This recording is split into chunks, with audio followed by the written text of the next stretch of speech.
لله القائل شهر رمضان الذي أنزل فيه القرآن هدى للناس وبينات من الهدى والفرقان فمن شهد منكم الشهر فليصم.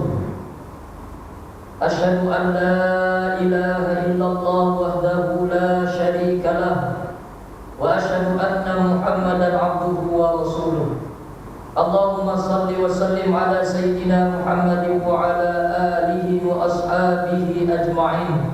أما بعد، فيا أيها المسلمون اتقوا الله، أوصيكم وإياي بتقوى الله فقد فاز المتقون. قال الله تعالى في القرآن الكريم: يا أيها الذين آمنوا اتقوا الله حق تقاته ولا تموتن إلا وأنتم مسلمون. Muslimin yang dirahmati Allah Subhanahu wa taala, marilah sama-sama kita mempertingkatkan keimanan ketakwaan kepada Allah Jalla wa Ala dengan melaksanakan segala tuntutan syariatnya serta meninggalkan segala larangannya. Sesungguhnya tiada yang lebih berharga dan mulia di sisi Allah Jalla wa Ala dalam kalangan hamba-hambanya melainkan orang-orang yang paling bertakwa. Kita sekarang berada di penghujung bulan Sya'ban. Beberapa hari lagi insyaAllah kita akan melangkah masuk ke satu bulan yang cukup istimewa dengan berbagai fadilat dan ganjaran yang dilipat kali gandakan. Itulah bulan Ramadan, yaitu bulan yang diturunkan di dalamnya Al-Quran yang menjadi petunjuk kepada seluruh manusia. Maka mimbar Jumat pada hari ini akan membicarakan khutbah yang bertajuk Ahlan ya Ramadan. Masyarakat muslimin yang dimuliakan oleh Allah Jalla wa Ala, bulan Ramadan yang bakal mencegah kita merupakan tetamu yang sangat istimewa. Tetamu ini hanya datang sekali dalam setahun. Kehadirannya membawa 1001 kebaikan dan keberkatan. Bersama dengan kehadirannya juga hadiah dan pemberian daripada Ar-Rahman, pahala dan ganjaran yang digandakan, dan segala perbuatan dan amalan yang boleh meningkatkan keimanan. Oleh itu, kedatangan bulan Ramadan ini merupakan berita gembira untuk kita semua, supaya menjadi galakan kepada kita untuk melakukan kebajikan dan ketaatan. Ia adalah berita gembira buat seseorang mukmin karena pintu-pintu surga dibuka pada bulan ini, dan juga berita gembira buat pendosa dan pelaku maksiat karena pintu-pintu taubat dibuka luas dan pintu-pintu neraka ditutup. Bahkan berita gembira kepada seluruh umat manusia karena syaitan dibelenggu pada bulan ini. Hadis daripada Abu Hurairah radhiyallahu anhu bahwa Rasulullah sallallahu alaihi wasallam bersabda, "Idza jaa Ramadan futihat abwabul jannah wa ghulqat abwabun nar wa suffidatisy syayatin." Apabila datang bulan Ramadan, dibuka pintu-pintu surga, ditutup pintu-pintu neraka, dan dibelenggunya syaitan-syaitan yang ada. Riwayat Muslim. Ahlan ya Ramadan, bulan yang dinamakan juga sebagai bulan ibadah puasa. Ia mula difardukan pada bulan Sya'ban tahun kedua Hijrah. Maka bermulalah saat itu seluruh umat Islam wajib berpuasa sepanjang bulan Ramadan.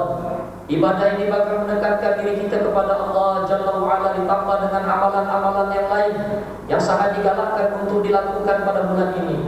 Bagi orang-orang soleh, bulan ini adalah bulan pesta ibadah agar termasuk dalam golongan yang dibebaskan oleh Allah Jalla wa Ala daripada azab api neraka. Hadis daripada Abu Hurairah radhiyallahu anhu meriwayatkan bahwa Rasulullah sallallahu alaihi wasallam bersabda bermaksud, setiap malam akan ada suara yang menyeru, "Wahai pencari kebaikan, terimalah, wahai pelaku kejahatan, cukuplah, dan bagi Allah terdapat orang-orang yang dibebaskan daripada api neraka." Demikian itu berlaku setiap malam. Diriwayatkan oleh Tirmizi. Masyarakat muslimin yang dimuliakan oleh Allah Jalla wa Ala, kita dalam membuat persediaan dan persiapan yang sewajarnya bagi menyambut kedatangan Ramadan sebagai tetamu istimewa kita. Di antara persediaan dan persiapan tersebut ialah yang pertama, bersihkan hati dan perbaharui niat. Sebelum kedatangan bulan Ramadan yang mulia, alangkah eloknya jika kita dapat beristighfar, bertaubat, memohon keampunan Allah Jalla wa Ala bagi membersihkan hati dan jiwa kita agar mudah melakukan ketaatan dan kebajikan. Kita juga dalam memperbarui niat dan azam untuk tidak mensia-siakan Ramadan pada tahun ini. Sesungguhnya niat dan keazaman yang tinggi mampu menjadi daya kekuatan dan istiqamah dalam merebut segala ganjaran yang telah disediakan oleh Allah Subhanahu wa taala dalam bulan ini, khususnya menerusi ibadah fardu dan sunnah. Contohlah ibadah Nabi sallallahu alaihi wasallam yang sangat mengambil berat dalam melaksanakan ibadah di dalam bulan Ramadan, terutamanya pada 10 malam yang terakhir, sehingga ahli keluarganya juga diajak bersama. Hadis daripada Aisyah radhiyallahu anha memberitahu bahwa Rasulullah sallallahu alaihi wasallam yang bermaksud adalah Nabi sallallahu alaihi wasallam apabila memasuki 10 hari terakhir Ramadan akan menghidupkan malam, mengejutkan ahli keluarga, bersuku-suku dan tidak menggauli istrinya. Riwayat Muslim. Yang kedua, ilmu berkaitan puasa. Persiapan seterusnya perlu dilakukan sebelum ketibaan bulan Ramadan ialah persiapan ilmu fiqh berkaitan dengan ibadah puasa. Ini karena menjadi satu kewajiban ke atas kita mempelajari sesuatu perkara sebelum kita melakukannya bagi menjamin ketetapan pelaksanaannya menurut syarat agar kita tidak menjadi orang-orang yang tafridul amal hanya sekedar ikut-ikutan. Dua rukun puasa yaitu niat dan menahan diri daripada perkara-perkara yang membatalkan puasa bermula daripada terbit fajar sehingga terbenamnya matahari perlu diteliti dan dipahami. Perbahasan yang berkaitan dengan kedua-duanya dengan baik, seperti kemestian niat pada waktu malam, penggunaan jarum suntikan, derma darah, penggunaan alat penyembur oksigen bagi pesakit lelah dan sebagainya dalam merujuk kepada dokter dan guru-guru yang arif tentang perkara puasa. Terdapat beberapa perbuatan yang hanya dilarang pada waktu puasa di siang hari sahaja tetapi diharuskan pada malam-malam Ramadan, yaitu makan, minum dan bersama pasangan suami istri. Firman Allah Subhanahu wa taala di dalam surah Al-Baqarah ayat 187 yang bermaksud dihalalkan bagi kamu pada malam hari puasa bercampur bersetubuh dengan istri-istri kamu. Istri-istri kamu itu adalah sebagai pakaian bagi kamu dan kamu pula sebagai pakaian bagi mereka. Allah mengetahui bahwasanya kamu mengkhianati diri sendiri, lalu Dia menerima taubat kamu dan memaafkan kamu. Maka sekarang setubuhilah istri-istri kamu dan carilah apa-apa yang telah ditetapkan oleh Allah Subhanahu wa taala bagi kamu. Dan makanlah serta minumlah sehingga nyata kepada kamu benang putih cahaya siang dari benang hitam kegelapan malam, yaitu waktu fajar. Kemudian sempurnakanlah puasa itu sehingga waktu malam maghrib. Sesungguhnya kegagalan dalam menguasai ilmu yang berkaitan dengan puasa bakal mendedahkan seseorang kepada banyak kemuskilan sehingga menjadikan dirinya tidak yakin dengan puasanya sendiri. Perasaannya menjadi resah dan gelisah karena tidak mengetahui hukum hakam pada bulan puasa di bulan Ramadan ini. Mungkin puasanya sah tetapi disangka telah batal, dan mungkin puasanya batal tetapi masih disangka sah. Oleh itu kita perlu membuat persediaan ilmu sebelum datangnya bulan Ramadan. Masyaallah muslimin yang dimuliakan oleh Allah Jalla wa Ala, persiapan yang ketiga yang mesti kita lakukan membaca dan mentadabbur Al-Quran. Ramadan demi Ramadan telah berlalu, namun ramai di kalangan kita yang buta dan jahil untuk membaca Al-Quran dengan baik. Hari ini kita berpeluang mempelajari dan meningkatkan pembacaan Al-Quran berpadukan kaidah dan peralatan model yang boleh dimanfaatkan. Sesungguhnya Al-Quran dan Ramadan tidak boleh dipisahkan. Imam Ibnu Katsir dalam tafsir yang menyebut bahwa Allah Jalla wa Ala memuji bulan Ramadan berbanding bulan-bulan yang lain karena telah dipilih untuk diturunkan Al-Quran di dalamnya, seperti mana firman Allah Subhanahu wa taala dalam surat Al-Baqarah ayat 185 yang bermaksud ba'da a'udzubillah, bulan Ramadan yang padanya diturunkan Al-Quran menjadi petunjuk bagi sekalian manusia dan menjadi keterangan-keterangan yang menjelaskan petunjuk dan menjelaskan perbezaan antara yang benar dengan yang salah. Beruntunglah mereka yang membaca Al-Quran khususnya dalam bulan Ramadan. Ganjaran paling diberikan kepada pembaca Al-Quran juga banyak. Nabi sallallahu alaihi wasallam memberitahu kita sebagaimana dalam riwayat At-Tirmizi bahwa setiap satu huruf dibaca pada Al-Quran merupakan satu kebajikan yang bernilai 10 kali ganda. Apalagi jika dilakukan pula tadabbur ayat Al-Quran yang telah dibaca, maka kita akan memperoleh pahala tambahan pula karena kepahaman dan ilmu-ilmu yang dipelajari. Tambahan pula terdapat jaminan syafaat pada hari akhirat nanti bagi pembaca Al-Quran pada bulan Ramadan. Abdullah bin Amr radhiyallahu anhu meriwayatkan bahwa Nabi sallallahu alaihi wasallam bersabda bermaksud puasa dan Al-Quran memberi syafaat bagi seseorang hamba pada hari kiamat. Puasa berkata, "Ya Allah, aku telah mencegahnya daripada makan dan syahwat pada waktu siang, maka berilah syafaat kepadaku untuknya." Al-Quran pula berkata, "Aku telah mencegahnya daripada tidur pada waktu malam, maka berilah syafaat kepadaku untuknya." Allah Subhanahu wa taala berfirman, "Keduanya diizinkan memberikan syafaat." Riwayat Ahmad. Keempat, persiapan yang mesti kita lakukan, melipat kali gandakan amalan infak dalam bulan Ramadan.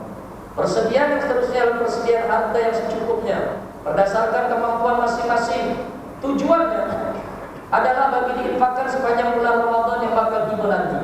Ini karena pahala bersedekah pada bulan Ramadan akan dilipat kali gandakan oleh Allah Subhanahu wa taala berbanding bulan-bulan lain. Nabi sallallahu alaihi wasallam sendiri yang merupakan manusia paling pemurah pun menginfakkan hartanya dengan lebih banyak sepanjang bulan Ramadan yang digambarkan seperti angin yang bertiup sebagaimana dicatatkan dalam hadis. Salah satu daripada cara untuk melipat gandakan amalan-amalan infak adalah dengan menjamu orang lain ketika berbuka puasa pada bulan Ramadan. Bagi yang melakukan perkara ini bakal mendapat pahala puasa orang yang berbuka tersebut tanpa berkurang walau sedikit pun.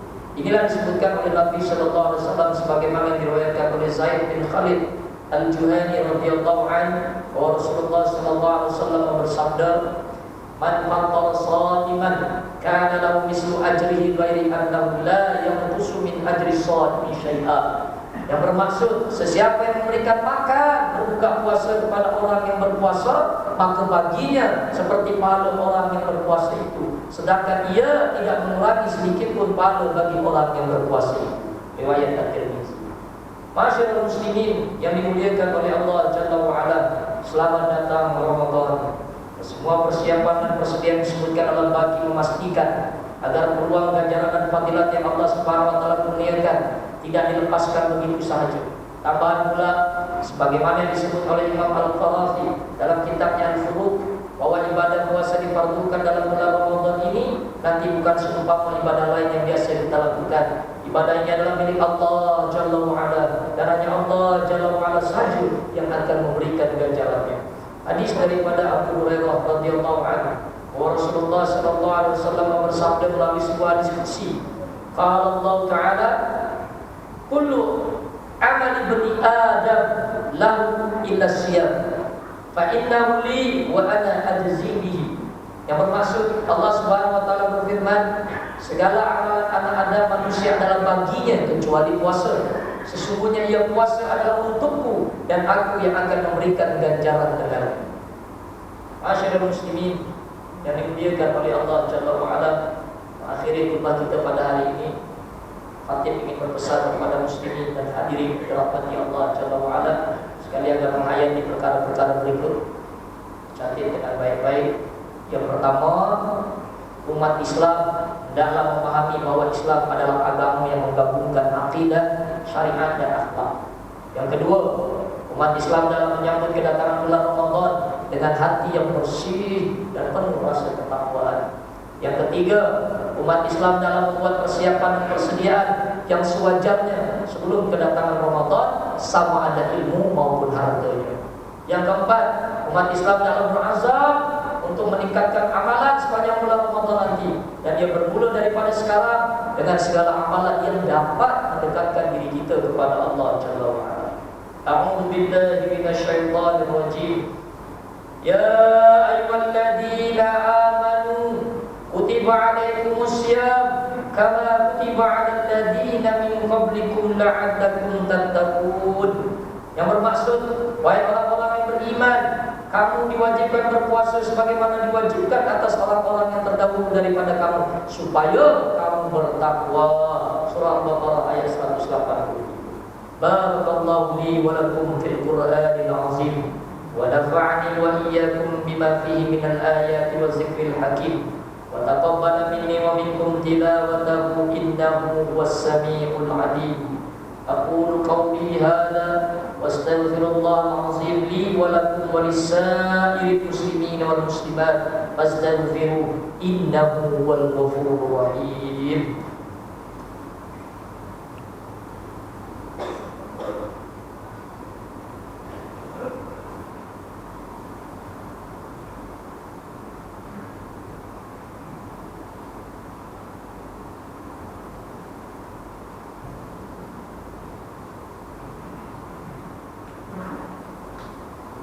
Alhamdulillahilladzi ja'alana minal muslimin wa razaqana minat thayyibat. Asyhadu an la ilaha illallah wahdahu la syarika lah wa asyhadu anna Muhammadan abduhu wa rasuluh. Allahumma shalli wa sallim wa barik ala sayyidina Muhammad wa ala alihi wa sahbihi wa man tabi'ahum bi ihsan ila yaumiddin. Amma ba'd. Fa ya ibadallah ittaqullah faqad fazal muttaqun. Mimbar Jumat sekali lagi berpesan bahwa Islam mengajar kita supaya bersikap sederhana dalam segala amalan. Pada masa yang sama kita juga disarankan supaya menjauhi sebarang bentuk pahaman sesat dan perbuatan ekstrim yang kesannya akan menjejaskan keharmonian, perpaduan, keselamatan ummah dan negara. Kita amatlah dituntut agar menampilkan kemuliaan akhlak, sikap dan kepribadian tinggi, karena Rasulullah SAW diutus untuk menyempurnakan akhlak dan sebagai rahmat bagi seluruh umat dan sekalian alam. Inna Allah wa malaikatahu yusalluna 'alan nabi ya ayyuhalladzina amanu sallu 'alaihi wa sallimu taslima. Allahumma salli wa sallim 'ala sayyidil mursalin warḍallahu ma'al ashabi wa qarabati wa azwaji wa dzurriyyati ajma'in.